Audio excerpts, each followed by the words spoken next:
दोस्तों आज हम आपको नींबू की खाद बताएंगे। क्या आपने कभी सुनी है नींबू की खाद? जी हाँ, बड़ी तरह की खादें। मैं हमेशा बात करता हूँ, जितने आसमान में तारे उतनी ही तरह की खादें। जितने आसमान में तारे उतनी तरह की खादी, जितने आसमान में तारे उतनी तरह बनाने का ढंग। Sky is unlimited. ब्रह्मांड रोज फैल रहा है वैज्ञानिकों की सोच के से भी आगे। तो आज मैं आपको नींबू की खाद बताने की तैयारी कर रहा हूँ।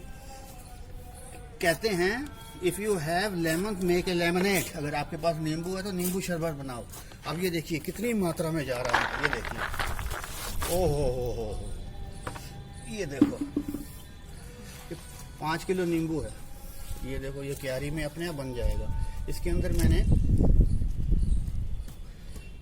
ये गाजियाबाद स्थित जो नेचुरल ऑर्गेनिक खाद बनाने का केंद्र है, डॉक्टर रमेश कुमार जी के नेतृत्व में, तो ये देखो कितने बड़े बड़े नींबू हैं। अब इसके अंदर सब कुछ गल जाएगा।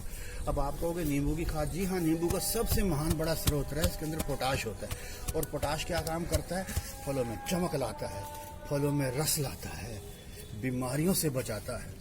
भारत की खाद, भारत की मिट्टी के अंदर पोटाश की बहुत ही भारी कमी हो गई है दोस्तों।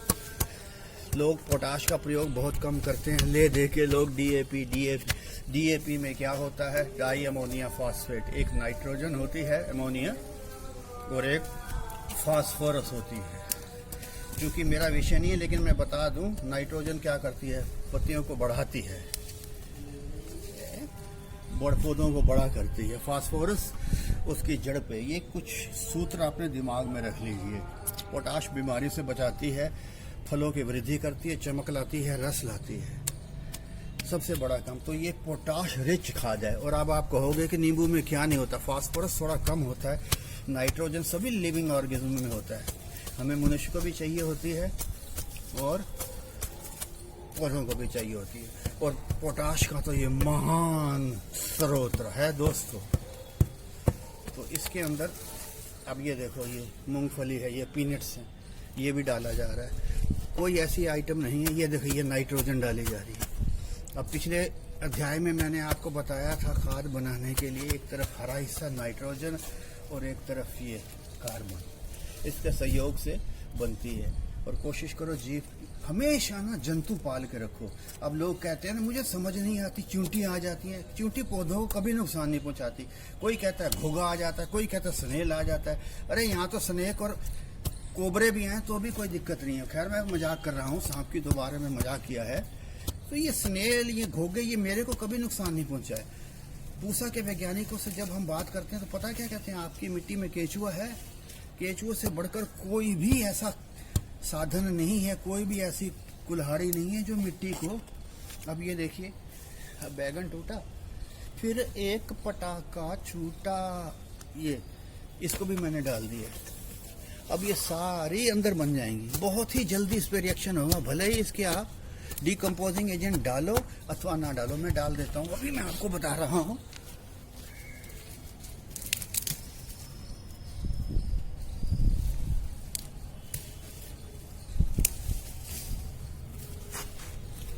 ये देखिए, ये डिकम्पोजिंग एजेंट है, ये पूसा का। इसको अगर आप किसी शहर में रहते ना, पूरे शहर के लिए इतना बहुत है। ये जो, जी हाँ, मैं बिल्कुल सत्य कह रहा हूँ।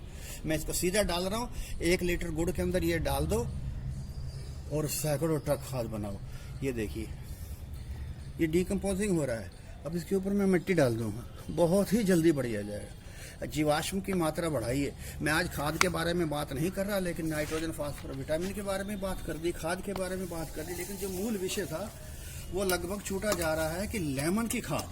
जी हाँ, 5 किलो लेमन है, मैंने इसकी खाद बना डाली। मुझे तो किसी ने फ्री में ले दिया। उसको पता है कि मैं लेमन खाता हूँ, लेमन पीता हूँ, लेमन सोता हूँ, लेमन जागता हूँ, गोया कि मैं लेमन सिंह हूँ। तो इस प्रकार बता रहा था कि इसके अंदर मैग्नीशियम भी होगा, कैल्शियम। दोस्तों, कैल्शियम क्या काम करता है? ये जो जमीन की मिट्टी है ना, इसकी स्थिति सुधारता है। अगर आपके अंदर एसिड वाली या नमकीन हो जाती है ना, तो उसके अंदर बहुत ही ज़्यादा हमें कैल्शियम डाल के उसे ठीक करना पड़ता है। खास तौर पर अगर आपकी ज़मीन के अंदर में क्या हो, नमक की मात्रा ज़्यादा हो। तो नाइट आपके पास कैल्शियम भी मिलेगी आपको नींबू की खाद में जो मैं बनाने जा रहा हूँ। ये मतलब पोटाशियम रिच खाद ज़्यादा इंगित करती है। तो इसके ऊपर आप कैल्शियम भी है, मैग्नीज भी है, एप्सम साल्ट की जगह इसका क्यों नहीं प्रयोग किया जाए। ये सब एक तरीके से ओम भूर लेमन भवा। तो चलते चलते मैंने आपको लेमन की खाद के बारे में बताया। ये कोई ज़रूरी नहीं है आप किसी भी ऑर्गेनिक चीज़ को उसको डिकम्पोज कर सकते हैं। आज मैंने आपको लेमन की खाद के बारे में बताया। एक चीज़ चुन लीजिए किस चीज़ को जानना, क्योंकि पौधों को तो दोस्तों 1.5 दर्जन चीज़ों की ज़रूरत होती है। कभी आप नाइट्रोजन रिच बनाओ, कभी फास्फोरस, कभी पोटाश, कभी कैल्शियम रिच, और कोई जो 2 तत्व और आ जाते हैं मैग्नीज के और बोरक्स के। कभी आप प्याज को उठा के लीजिए, कभी आप लहसुन को उठा लीजिए। वो तब उठाइए, ऐसा नहीं है कि आज की डेट में अदरक जैसे 300 रुपये किलो है, प्याज 150 रुपये किलो है, तब भी खाद बनाने पर चाहिए। नींबू ये है, ये गला हुआ फ्री में मिला है, वैसे तो गले हुए 2 या 4 रुपये किलो मिल जाते हैं। ये कुदरती है, इसका तो स्वाद ही निराला है। चिरावती जितना आप इसको काम करेंगे आपको उतना ही इसमें आनंद आएगा। ज़मीन से जब जुड़ेंगे, जब सौंधी खुशबू आपके नासापुट से लेकर मस्तिष्क विद्युत तरंगों को आच्छादित कर देगी। तो आज मैंने आपको इसके ऊपर और मिट्टी पड़ेगी, अभी पूरा इसको ढक दिया जाएगा, वरना शून्य में विचरते रह जाएंगे हमारे सुनने वाले। तो इस प्रकार से इसके और मिट्टी डाल के 15 दिन में तैयार हो जाएगी।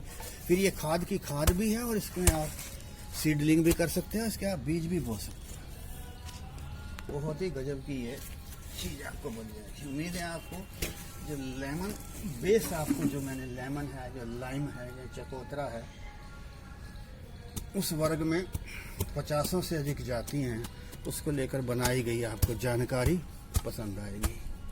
नमस्कार, धन्यवाद।